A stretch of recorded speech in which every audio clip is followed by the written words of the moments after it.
The NFL is about to have a new, get ready, catch rule. Oh, gosh.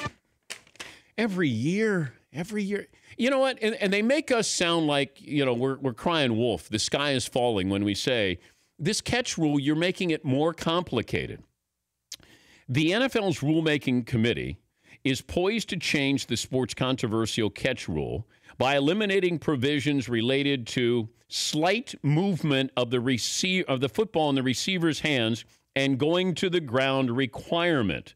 This is from Mark Maskey. He's with the Washington Post still, isn't he, McLovin? Yes. The modifications could be finalized today and presented to owners of the 32 NFL teams at next week's annual meeting in Orlando. This, according to Troy Vincent, the league's executive vice president of football operations.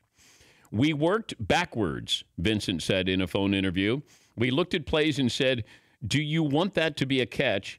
And then we applied that to the rule. Slight movement of the ball, it looks like we'll reverse that. Going to the ground, it looks like that's going to be eliminated. And we'll go back to the old replay standard of reverse the call on the field only when it's indisputable. Oh, boy. But then you have this. As I've been saying at the top of my lungs, the new rule will eliminate the requirement that a receiver who is in the process of going to the ground while making a catch must maintain control of the football while on the turf to be awarded a legal catch. According to Troy Vincent, the Des Bryant play, that would be a catch. The Jesse James play, that would be a catch.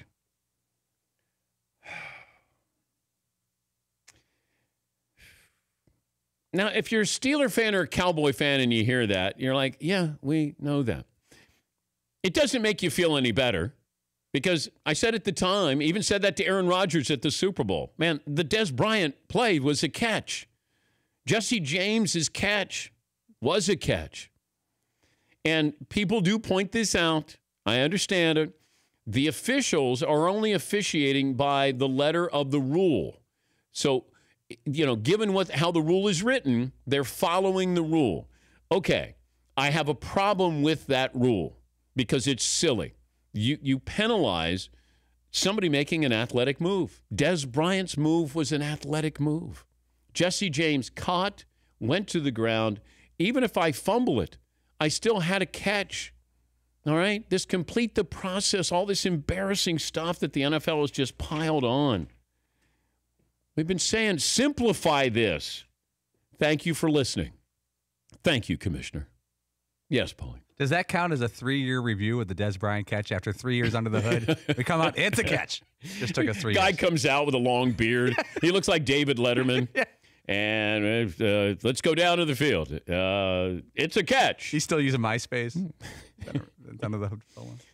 Oh, gosh. Isn't this, okay, while it's awkward, don't you think this is a great thing for the NFL? More offense, yes. More great catches, more athletic plays will be called catches instead of non-catches.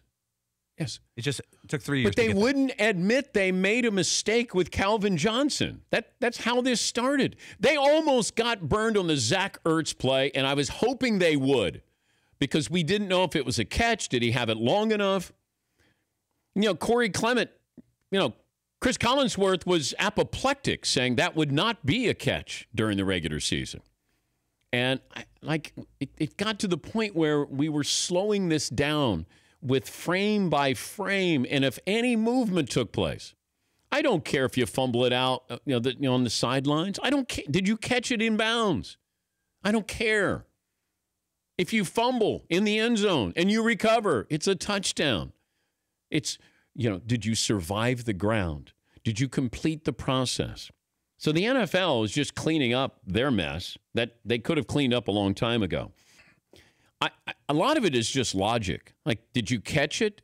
And, then whatever happens when you go to the ground, remember, who comes up with surviving the ground? Like, how silly is that? Complete the process. The 76ers do that, not football players. Well, the 76ers haven't completed the process, but they're trying. Yes, McLevin. So, you know how every rule they put in something unexpected happens? What's going to happen here? What's the What's the controversy of the opposite? Is there going to be a big fumble that's going to change a game because they ruled it a catch when it could have been an incompletion? Well, I'm hopeful that we have more plays where we don't go, that's under further review. And it feels like, and that's why it feels like the officials do their job scared. Like scared of the criticism or getting it wrong. So why not just call a penalty and then work your way back? You know, it is a touchdown. If you score, it's a touchdown. You get your replay to help you clean it up if it's not. And it just feels like the officials are just being bailed out or waiting to be bailed out by instant replay. Yeah, Paul. I think the thing that could be, let me ask you guys, do you think that the play that could be messy next year is when a tight end goes over the middle, catches the ball, gets 2 feet in, bang, bang, gets popped by a defender, and the ball rolls out? Will that now be a fumble instead of an incompletion? You know, the quick patter, 2 feet in, and then he gets hit. He's had the ball for a split second, but that split second is a catch, and 2 feet in, gets dislodged. Is that now a fumble instead of an incompletion? But I still think it has to be, you have to maintain it for a catch. But, you know, catch, boom, boom, and then you get popped. Probably not. I think it will be, and it could be a fumble now. But, hey, if we get rid of these stupid things where, you know, somebody scores a touchdown and then they, you know, get up and they drop the ball after they've scored the touchdown and then we overruled that. Like, I just want to get rid of the silliness that's going on now. And there is so much to that. And the fact that you're able to slow this down, because I think this new regime that came in, they went almost like they wanted to get it right, and they went frame by frame. And I don't think that's fair to the actual game, the player. You know, that ball can't move like a split, you know, like an iota. It can't move at all. And that's not fair. Because it's impossible. It's tough enough to catch the ball, survive a hit, and now all of a sudden you didn't survive the ground. Or you didn't complete the process. I can't imagine these kids now playing in the backyard. Wait, you didn't survive the ground. Jimmy didn't complete the process. Come on. You didn't survive the ground. Hey. Oh, Mickey. Timmy. Mom, he didn't survive the ground. For more Dan Patrick Show, tune to Audience Channel 239 on DirecTV or download the Dan Patrick Show app.